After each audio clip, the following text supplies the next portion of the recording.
Hi, my dear student and my lovely viewer। जैसा कि आप मेरे चैनल क्वेरी करो को लगातार देख रहे हैं और हमारे जो दिए गए जो भी क्लासेस हैं उसे भी जो है आप लोग प्यार दे रहे हैं, देख रहे हैं, समझ रहे हैं। आप इसी तरीके से अक्सर जो है क्वेरी करो चैनल पर बने रहिए और इसको जो है आगे हम और भी बेहतर आपको कंटेंट के साथ, बेहतर सॉल्यूशन के साथ, बेहतर कॉन्सेप्ट के साथ आपको जो है हर चैप्टर 10th का जितने भी चैप्टर है मैथ का, हर चैप्टर को जो है हम आपको concept plus solved example plus exercise के साथ जो है आपसे बने रहेंगे। तो जैसा कि पिछले क्लास में जो है हम एक्सरसाइज 8.1 को ही जो है लेकर चल रहे थे और उसमें अभी भी कुछ क्वेश्चन बचे हुए हैं। तो उस क्वेश्चन में जो है हम लगभग जो है 6 तक जो है हम बता चुके हैं, 7 तक। और आज जो है हम क्वेश्चन नंबर 7 नहीं, क्वेश्चन नंबर 8, ठीक है, क्वेश्चन नंबर 8 आपको बताने जा रहे हैं, जिसमें आप देखिएगा कि क्वेश्चन थोड़ा सा डिफरेंट टाइप से दिया हुआ है। तो ये क्वेश्चन डिफरेंट टाइप से दिया हुआ है, लेकिन ये क्वेश्चन जो है आपको प्रूव करने के लिए ही बताया गया है। जैसे लिखा हुआ है, if 3 cot A = 4 check whether 1 - 10 square A divided by 1 + 10 square A = cos square A - sin square A और नॉट। मतलब ये कंडीशन के मदद से आपको ये बताना है कि ये जो LHS वाले जो टर्म है और जो RHS वाले टर्म है वो इक्वल है या नहीं। तो बात तो वही हो गया ना कि हमें प्रूव करना है। प्रूव में LHS और RHS इक्वल हो गया तो प्रूव्ड होगा, अगर इक्वल नहीं हुआ तो नॉट प्रूव्ड लिखेंगे, है ना। तो चलते हैं इस क्वेश्चन को देखते हैं कैसे बनाया जाएगा। सबसे पहले इस क्वेश्चन के अकॉर्डिंग आप देख रहे होंगे कि यहाँ पर जो एंगल ऑफ रेफरेंस लिया गया है वो इसे लिया गया है A को।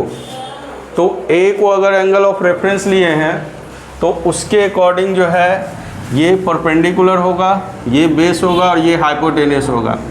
ये हो गया परपेंडिकुलर, ये हो गया बेस और ये हो गया हाइपोटेनस। क्लियर। अब यहाँ पर दिया हुआ है क्या, यहाँ पर दिया हुआ है 3 cot A = 4। तो इसे हम 4/3 के रूप में लिख सकते हैं cot A को।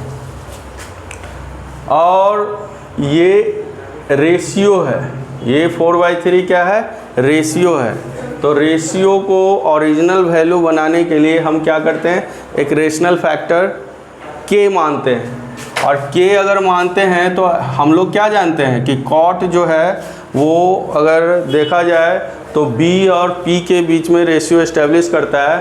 तो cot थीटा जो है क्या होता है, बेस बाय परपेंडिकुलर, जो कि tan का उल्टा होता है। तो ये वाला पार्ट जो है ये कंसीडर किया जाएगा फॉर बेस के लिए और ये कंसीडर किया जाएगा फॉर परपेंडिकुलर के लिए।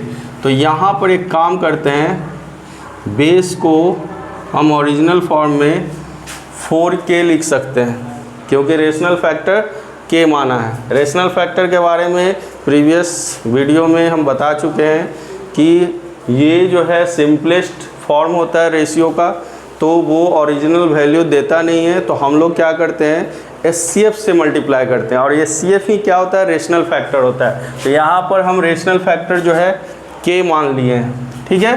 तो b = 4k और p = 3k हो गया। क्लियर। अब हम क्या करेंगे, यहाँ जो है ये दो साइड तो पता चल गया, तो हम लोग जो है वही काम करेंगे, पाइथागोरस का इस्तेमाल करेंगे। तो यहाँ से h का वैल्यू फाइंड करना बहुत आसान है।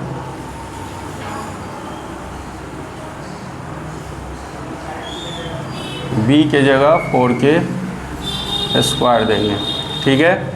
यानी h² = 9k² + 16k² होगा। क्लियर। अब h² = 25k² होगा। दैट्स इम्प्लाई यहाँ देकर यहाँ h = क्या कर देंगे, स्क्वायर रूट कर देंगे। इसके बारे में भी बताएं क्यों स्क्वायर रूट होता है, आप प्रीवियस वीडियो में जाकर देख सकते हैं। सो ये हो गया 25k², और ये दोनों चूँकि स्क्वायर है तो ये है 5 का, और k तो ऑलरेडी स्क्वायर है तो ये 5k हो गया।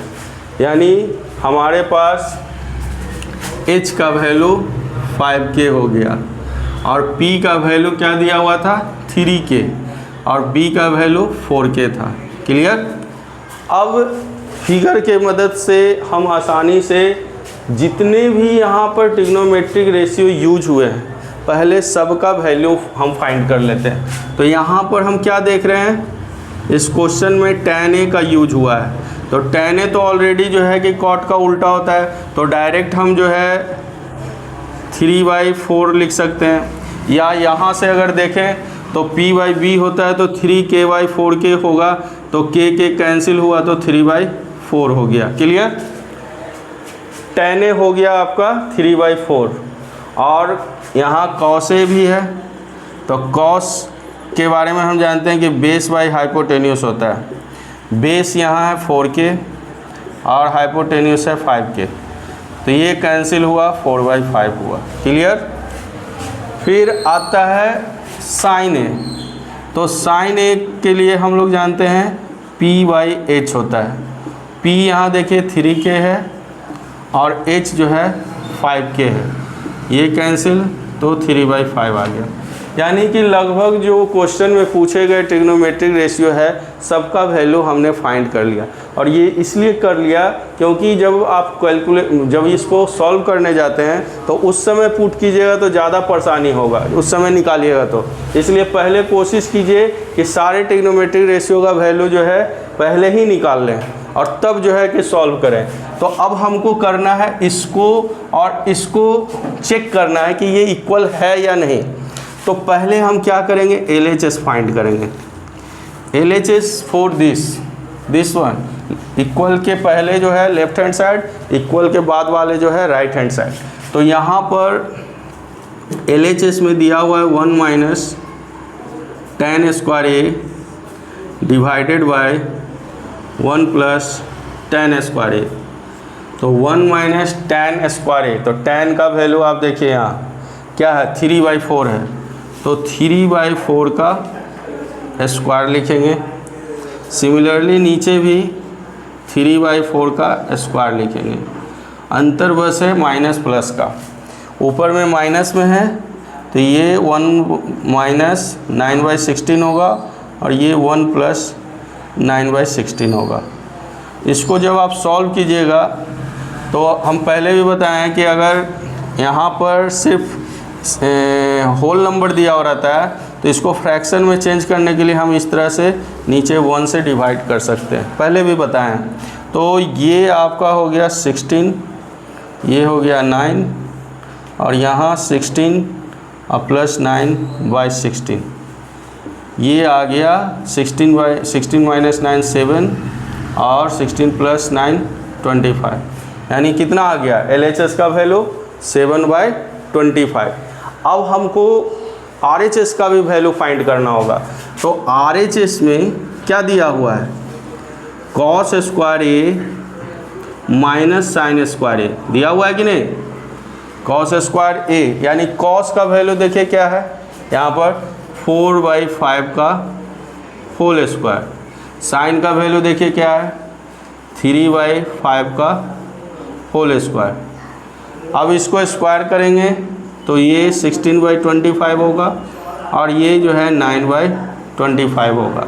और इसको जब हम एलसीएम लेंगे तो ये 16 - 9 यानी 7/25 यहाँ हो जाएगा। LHS में भी देख रहे हैं 7/25, RHS में भी देख रहे हैं 7/25। इसका मतलब है कि ये जो है इसके इक्वल हुए, तो हम लिख सकते हैं हेंस, यहीं पर लिख देते हैं hence LHS equal to RHS।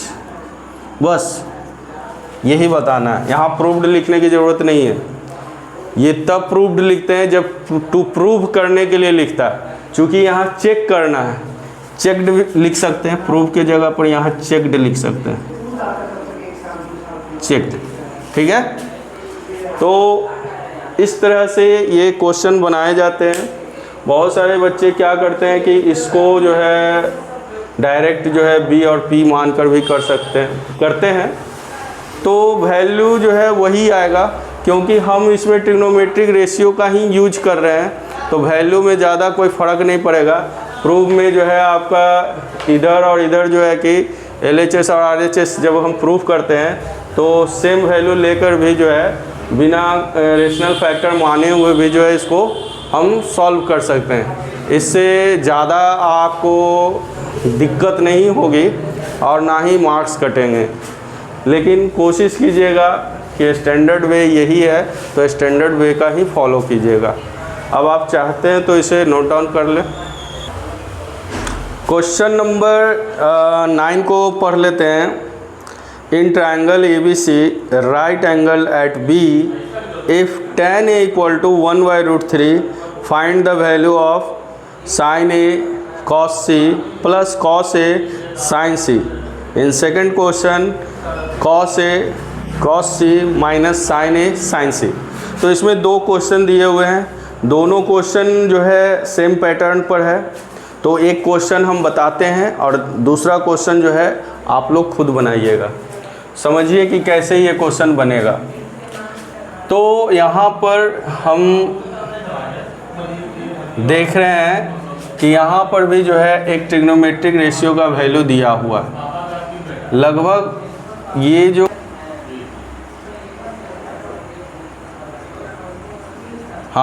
tan A equal to क्या हुआ 1/√3 यहाँ दिया हुआ है। तो ये एग्जैक्ट वैल्यू तो है नहीं, ये रेशियो है।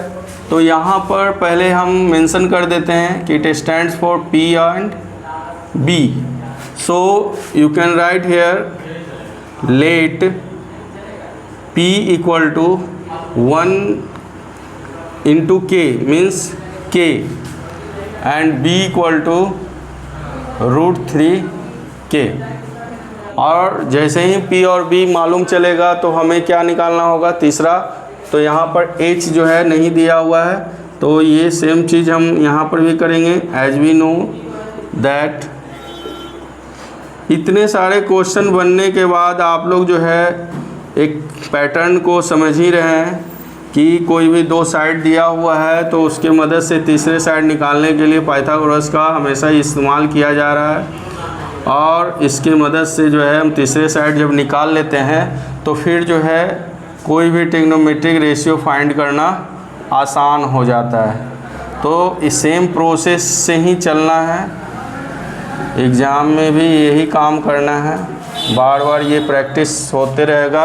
तो ये क्वेश्चन जो है इस तरह के क्वेश्चन या एक्सरसाइज 8.1 से रिलेटेड क्वेश्चन जो है कभी भी आपको प्रॉब्लम नहीं करेगा।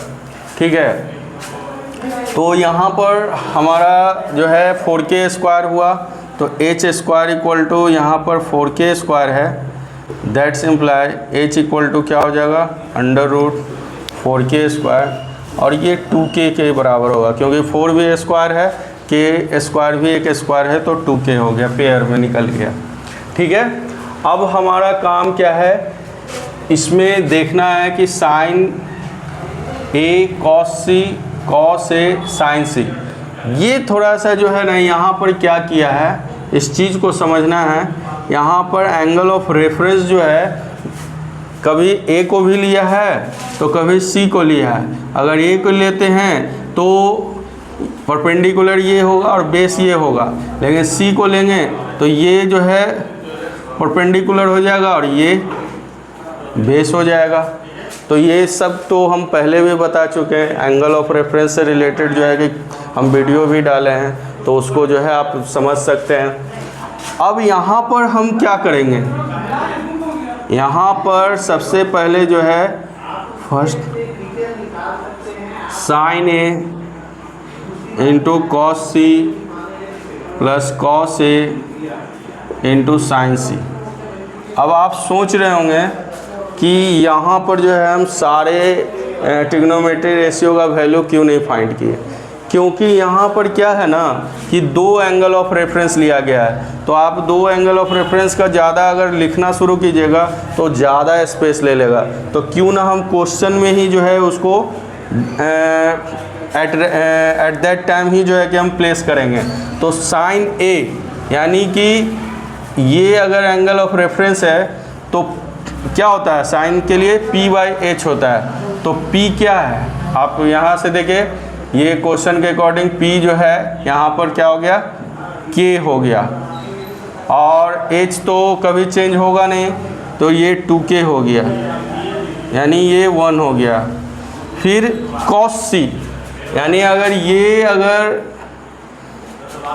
देखा जाए एंगल ऑफ रेफरेंस, तो cos C जो है क्या होगा, बेस बाई हाइपोटेन्यूज।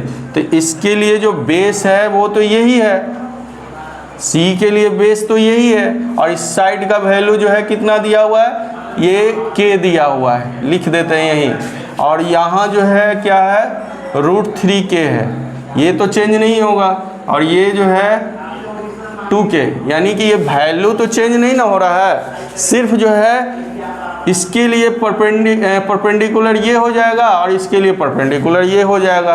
ये जो K और √3K और 2K, ये जो साइड का जो लेंथ है वो थोड़ी चेंज होगा, तो ये तो जैसे है वैसे रहेगा ही, केवल हमको देखना है एंगल ऑफ रेफरेंस देखना है। तो cos C को अगर देखते हैं तो cos C में क्या हो जाएगा, बेस बाई हाइपोटेन्यूज। तो बेस इसका ये है, यानी कि सेम यहाँ K बाई क्या हो गया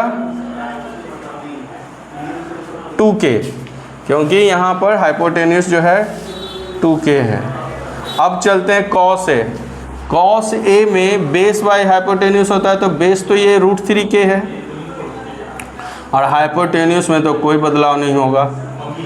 सिमिलरली साइन C के लिए क्या होता है, परपेंडिकुलर। तो परपेंडिकुलर ये हो गया इसके सामने वाला, और हाइपोटेन्यूज 2K हुआ, यानी कि यहाँ भी √3K बाई 2K हुआ। तो अब देखिए K यहाँ भी कैंसिल, K यहाँ भी कैंसिल, K यहाँ कैंसिल, यहाँ कैंसिल, यहाँ कैंसिल, क्लियर।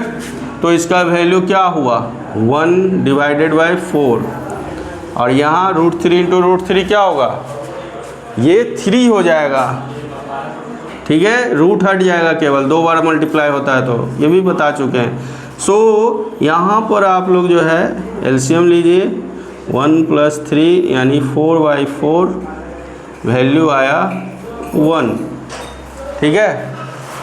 तो इस तरह से ये जो है बहुत ज़्यादा स्पेस नहीं लेगा, डायरेक्ट जो है आप फिगर देखकर जो है इसको वैल्यू पुट कर सकते हैं, और आसानी से ये क्वेश्चन जो है बन जाएगा। तो आप जो है इसको जो है यहाँ पर आई होप कि ये जो क्वेश्चन है cos A into cos C minus sin A into sin C, इसी पैटर्न पर जो है बनेगा। तो आप इसको जो है घर पे ट्राई कीजिए, या खुद बनाकर हमारे कमेंट बॉक्स में जो है अपना आंसर दीजिए, और कुछ अगर एडवाइस है तो अपना कुछ अगर तरीका है तो वो भी बताइए, ठीक है। इसको नोट डाउन कर लीजिए।